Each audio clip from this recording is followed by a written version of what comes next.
And AJR Writer was also really great. The movie did change quite a few times. There was quite a few rewrites, even leading up to like days before our shoot. But his writing style is so unique, and even down to the sentence structure. Because he's from the North America, and I'm from South. Even our sentence structures are different.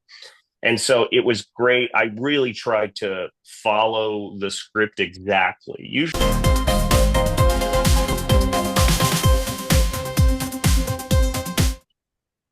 Welcome everyone to this exciting interview segment.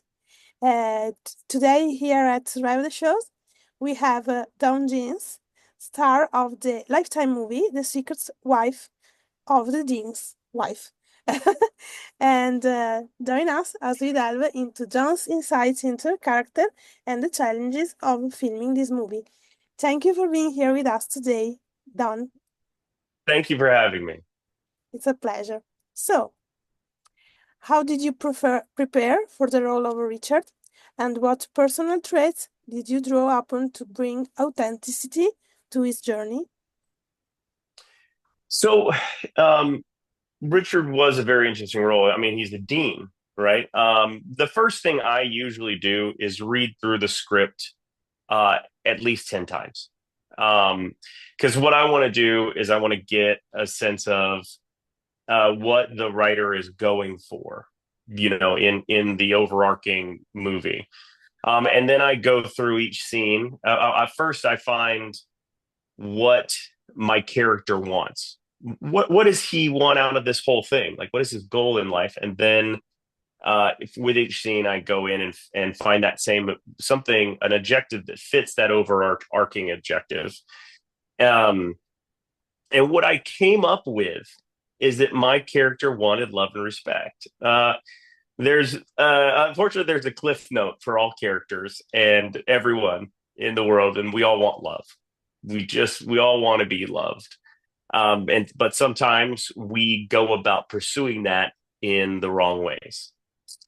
And I won't tell you if my character is bad or good, but I will say even with villains, you cannot judge the character, and or even if it's a good guy and he does something bad, you cannot judge the character.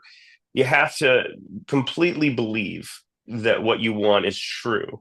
And if you can find something that relates to your own life in that moment to substitute and replace that with, then that's the best choice. And that actually can change day to day. And so I even found while I was filming that I was changing. Once I have an objective and I start shooting, that stays. But up till then, I do a lot of rehearsals. Um, and before this, I found a site called We Audition, and I like to rehearse my scenes on that site. If you're not familiar with We Audition, it's a website, and they have a ton of readers, and you can just go and take a reader anytime you want. So I do that a lot, and then I use it also the day before. So we usually get the breakdowns, and the day before the scene, I'll rehearse that scene with them, and then even if I can get a rehearsal in that morning, I'll rehearse it again. Um, as far as my character being a dean, uh, that was hard. I didn't interact with any deans. I wanted to try to interview a dean, but unfortunately, my time constraints. I think I got the call, I got an audition, and then it was like in 2 weeks we were ready to go. So my main focus was preparing my house and my family to leave to Los Angeles for those 2 weeks. And at the time, my wife was pregnant and due on January 10th. And I wasn't scheduled to even be back until December 20th. And, you never know Yeah, if the baby's going to come early. So I had a little bit of a freak out. amazing. Yeah. Yeah, because you don't get called out of town unless you have something to do. That's what they say about actors. If you're not booking, plan a vacation, and you'll book something.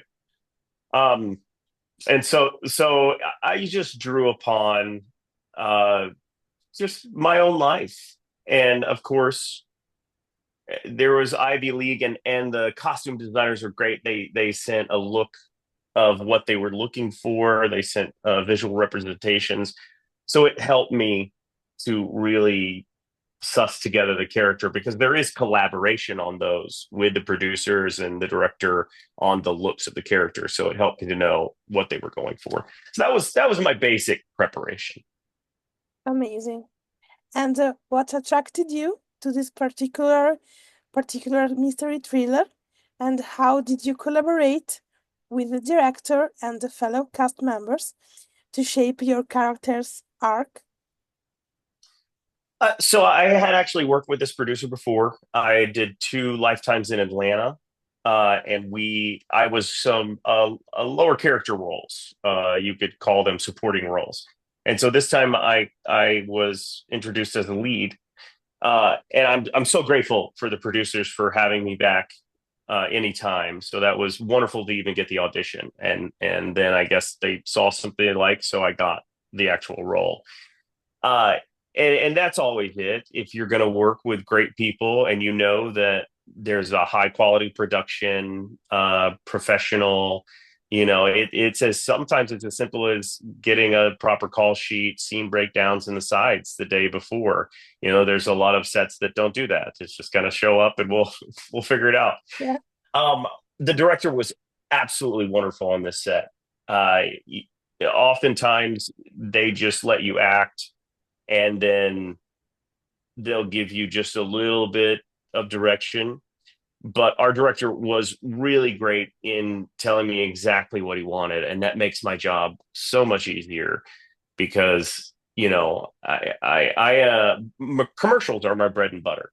I mainly do commercials. As you know, I was on a commercial shoot last week, and so I wasn't available, and I have another one coming up this week. yeah, And usually that's very clear. They're very clear what they want on those commercials. So when I have a director that's very clear, I can that's my wheelhouse. Tell me what you want, and I will portray that believably.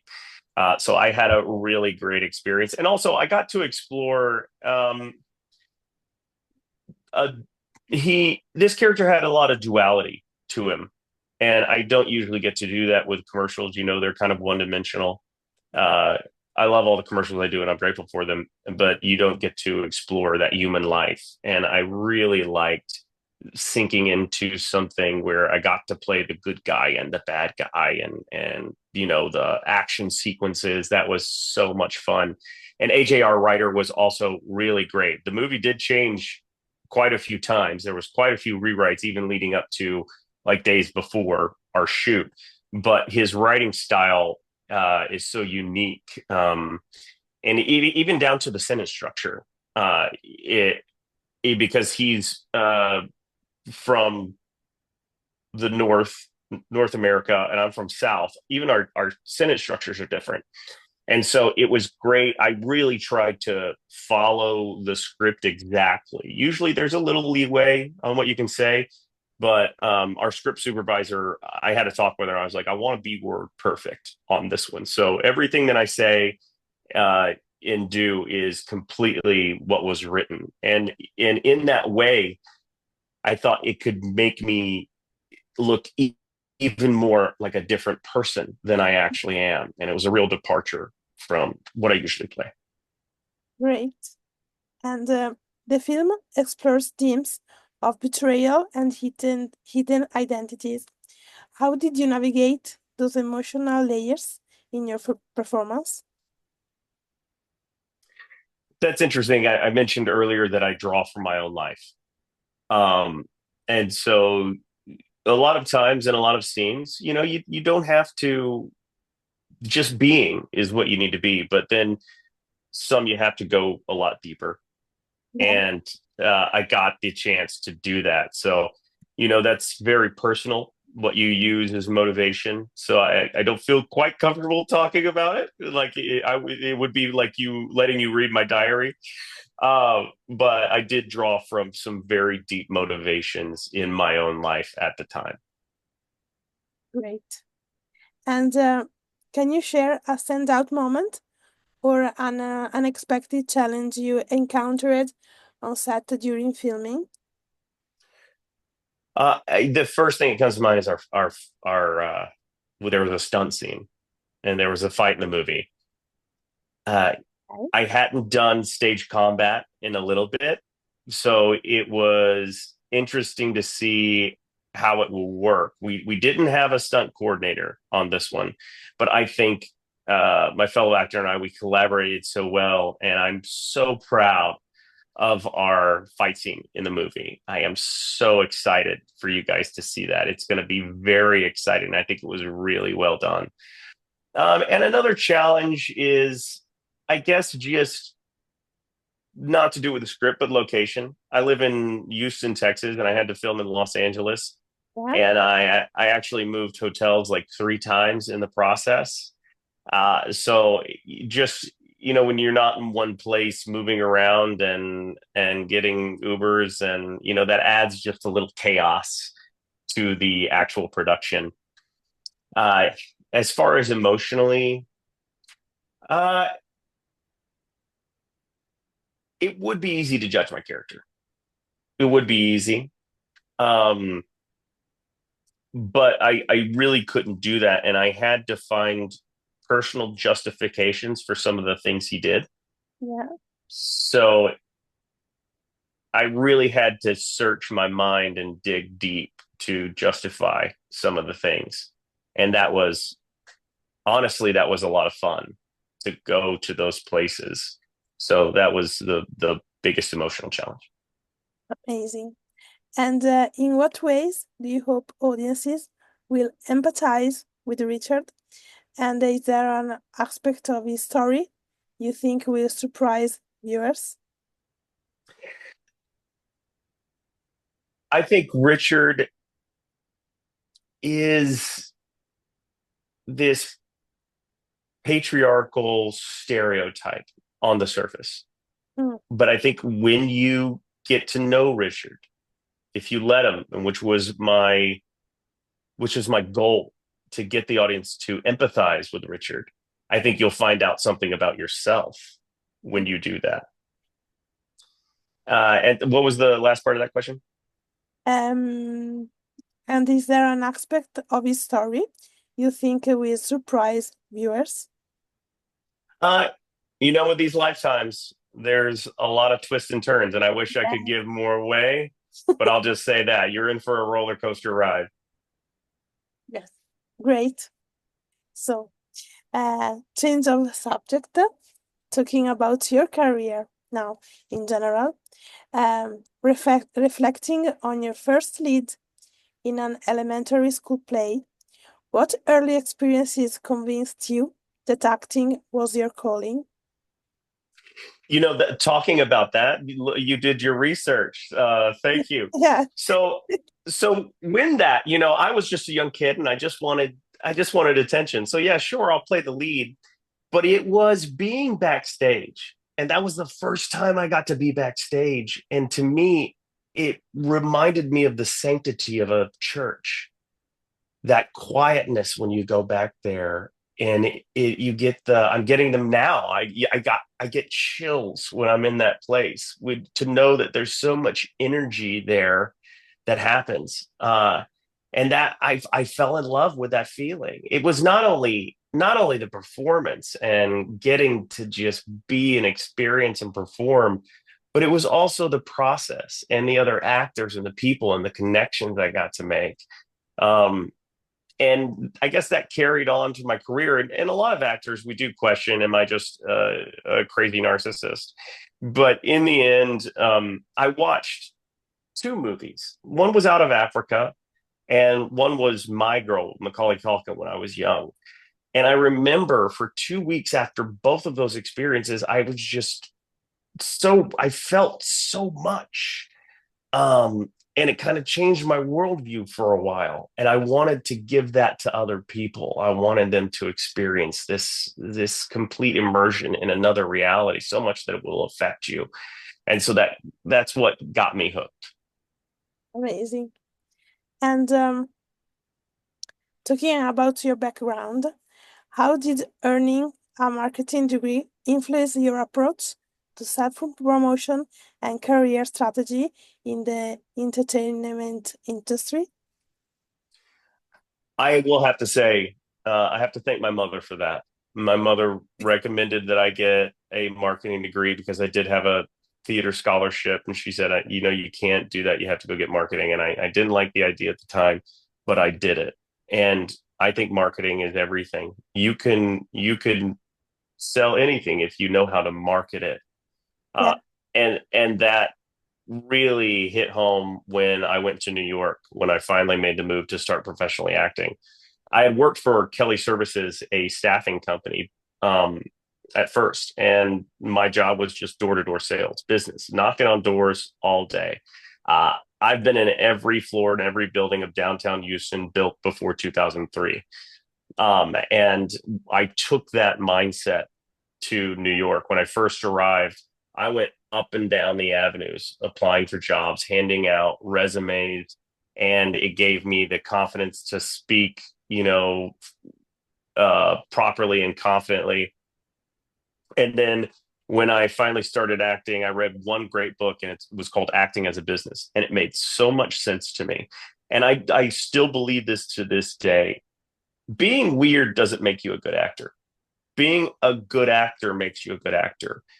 Answering calls, replying to the emails, doing your work, showing up on time, being courteous. That's how you get far in it. Because if you can't do those things, no one will ever see your work because you won't get hired. And that is the situation of our industry, is that you need notoriety for people, a mass audience, to see your work. And that just carried in. When they said you need to get new headshots, I got the new headshots because that is marketing material. When they said you need to send out a postcard to the casting directors and let them know what you've been up to, I did it. And it helped me get the ball rolling. So marketing as a degree really helped me to promote myself. Mhm. Amazing. And what were the biggest lesson you learned from your stints in New York and Los Angeles before returning to Houston? I think your Yeah. born city. Yeah. Those experiences humbled me. I think if I had been here acting, there is it, just for the nature of where it is at the moment. Hopefully, we've got a new tax bill that's going to pass and will bring some more production to Texas. But at the time, there just wasn't much competition, and it would have been easy to take it for granted. When you're competing against the actors in New York, who I think all are fabulous, and just it's the really high level, those Broadway actors, you learn real quick that you got to earn this. This isn't just gonna fall in your lap. And so I did a lot of off Broadway, of course, and I feel like I that made me feel like I earned the chops, you know. And then when I got to LA, of course, you can walk down the street and see five guys that look like me. So I wasn't able to just skate by on my looks. Um, I needed to do the work. I needed to be consistent because and in that point, grit is the only thing that's going to pay off. And when I finally got to back to Houston and took care of the things I needed to take care of here, and I figured out I needed to drive 3 hours to an audition or 6 hours in total to drive back. Yeah. It wasn't as a big of a shock as I think it would have been if I would have started here, and I was just willing to do it because I knew that not many people were going to be able to make that drive. Not many people were willing to make that drive, but I had committed my entire career at that point, so there was nothing else to do. Yeah. So I had to get back and forth. I think it really showed me what it's the real world of acting is like. I'm really grateful for those experiences. Amazing. And talking about your work on commercial, how does your preparation differ when shooting a commercial versus a feature film scene? The preparation is different, and I tell everybody who wants to get into commercial acting they need to take improv classes because that's mainly what commercial acting, what the auditions are. You get a breakdown, and they're just like, improv this out.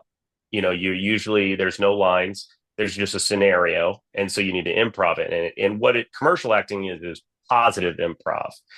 So when you're doing stage improv, it's comedy, and if you get dark and weird, that's fine. But for commercials, you have to remember that we're trying to sell something here, and nobody wants to buy a product from a depressed weird person. They want to buy it from their aspirational selves, and so that's what we are. We need to be the aspirational persona of our target market, which comes from marketing. Yeah. So uh, I really like to make sure that I have a good rapport with the other actors on set. I really do. They may not know it, but I really work to create goodwill towards my other actors I'm in the scene with, get them laughing on set, get them in a good mood, and then it naturally, if you're positive, that spreads, and then we'll have a great shot. Because in commercials, unfortunately, sometimes if you're not featured, you don't get paid. And so you got to make sure your face shows up, and you got to make sure those scenes are good. Yeah. So it's not like a movie where your character is just in the movie and they're usually gonna put it. You could still end up on the cutting room floor if you don't do a good job. But in commercials, they usually got, 3 or 4 spots they're filming at a time, and if yours doesn't make it, it doesn't make it. So Yeah. it's a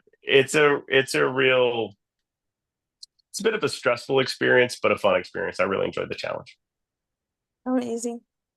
And are there brands or causes you are passionate about working with in the future as commercial? I mean, and what would make those collaboration meaningful to you? Um, the last one I did is Leaf Filter. I like working for companies. It is nice to know that you are providing a service for humanity that's a positive. Yeah. And I do believe that, it's a good product. I think it does keep people off their roofs. Most people don't know this, but emergency room visits double at Christmas with all these old guys falling off their roofs. So it'll keep some people safe, I think. And if I could aspire to any brands or causes, mental health, I think, is a very big thing. Let's start at the start. I think if everybody had just a bit more self awareness and introspection, it would be a really beautiful world. Great. And talking about your role in film and television now, portraying Neil Armstrong in Transformers Dark of the Moon must have been unique. How did you balance historical accuracy with the film's sci-fi elements? Oh gosh, you bring that. That was such a wonderful experience. I had gotten to LA in 2006 and I booked that in 2009. It was coming out in 2010. And I've said this in other interviews, but they didn't tell us it was Transformers when we were auditioning for it. They just said space movie and stuff. And then I show up on set, and they didn't give me a script, which I didn't at the time. I thought I was a big deal, but I just didn't need one. They're like, this guy doesn't need a script. I knew I was playing Neil Armstrong once I finally booked it. So I watched as many interviews as I could get a hold of.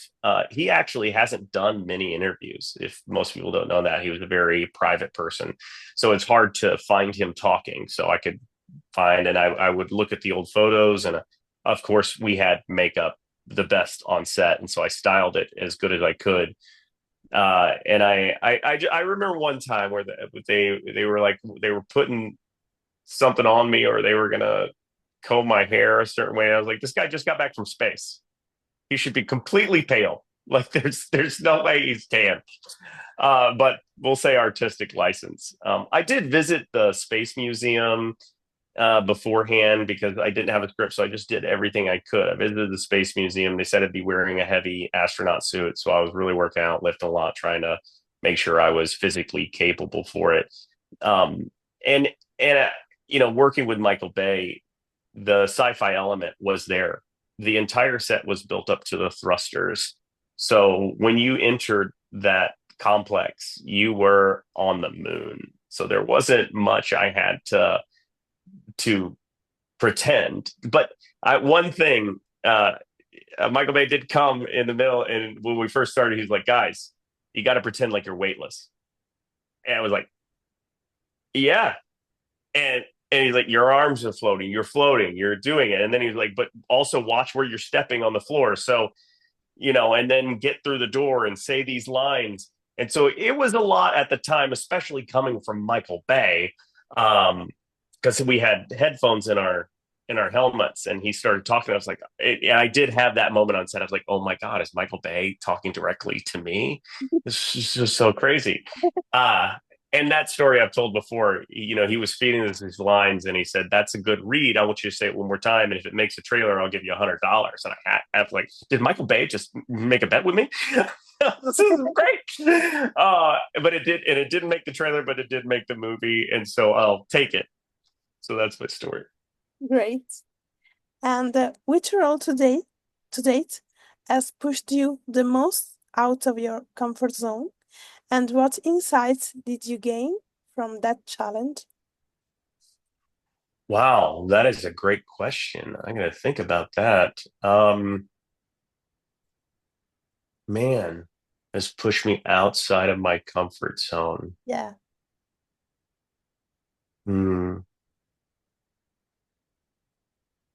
I will say I did a movie here in Houston, and I had to play somebody who was racist. Oh, Uh, yeah, and you know, I would like to say, like, well, everybody, that's not a part of my life. That's not a part of my belief system. Everybody is equal. We all come from the same place. We're all genetically the same on the inside. And so finding a way to justify that in my head, this character finding a replacement, and honestly just being that way in front of African American cast was incredibly awkward.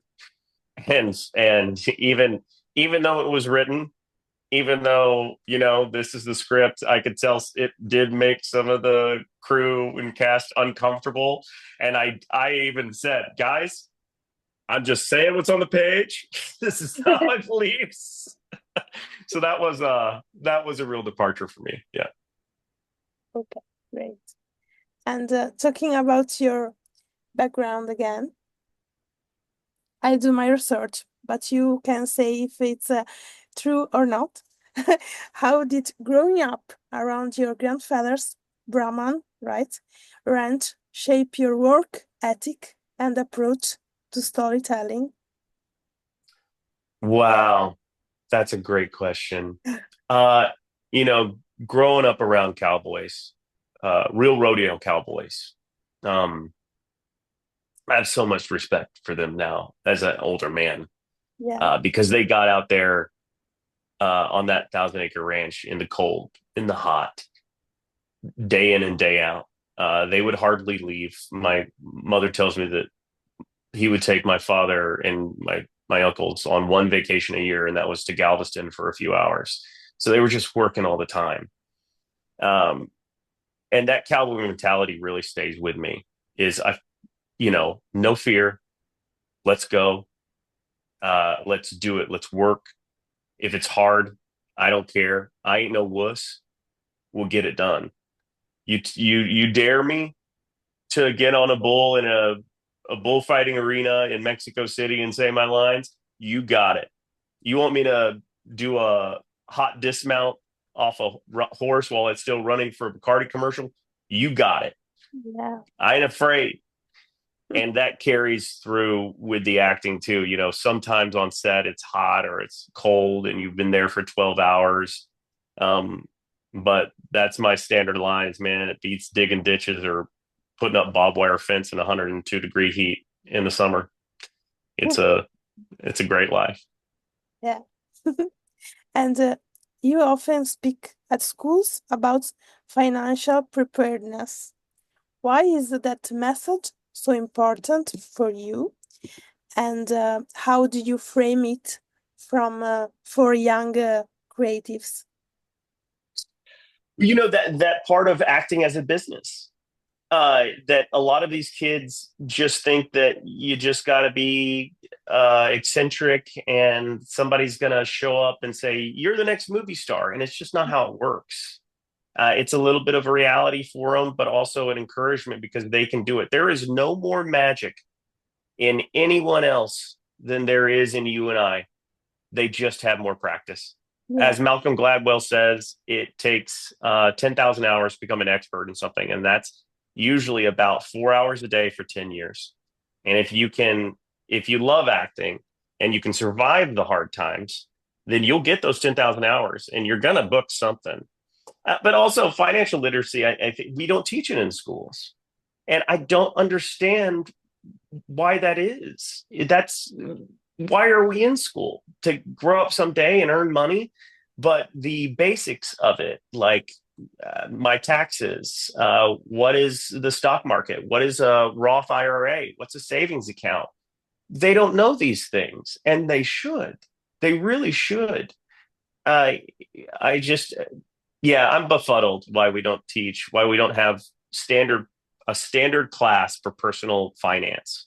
I've read them all, and I kind of grew up like that. My parents didn't invest in the stock market, or old ranchers don't have a retirement fund. And one of the reasons I came back to Houston was because my grandfather, 94 years old, he had a great life, but he was dying at the time, and he had nothing in the bank. It was all in the land. And so we had to sell the land to pay for his final days. And I saw how my uncle, it really took a toll on him, and it took a toll on me and my brother, that huge responsibility. And I don't want that for my children. And if everybody kind of took care of themselves, then we would be all right. So I think it's really important for kids today to learn personal finance. Amazing. The last question. Can you tell us about any forthcoming projects you are excited about, whether announced or in development? Well, I mean, obviously, Secret Life of the Dean's Wife airing Yeah, this Sunday on Lifetime at 8, 7 Central here in the United States. I'm so excited for you guys to see this movie. I had so much fun. And if I can say it, I hope I don't regret this. I think this is some of my best work because I was really focused at the time. And then also, we just shot another leaf filter. So if you watch Fox News, you're going to be seeing that new series run. We shot about 3 commercials this past week, and so that'll run constantly. And then I have another Generac commercial that's a home generator system coming up, a print shoot on I think it's Friday. So those are in the works. Those will be out soon. amazing. So this is it. Make sure all of you, as Don says, to coach with a Lifetime movie, The Secret Life of Dean's Wife, this Sunday night on Lifetime channel. And thank you, Don, to join us today. Thank you so much for having me. Thank you for the interview. It's a pleasure. And thank you all for watching. Bye. Bye.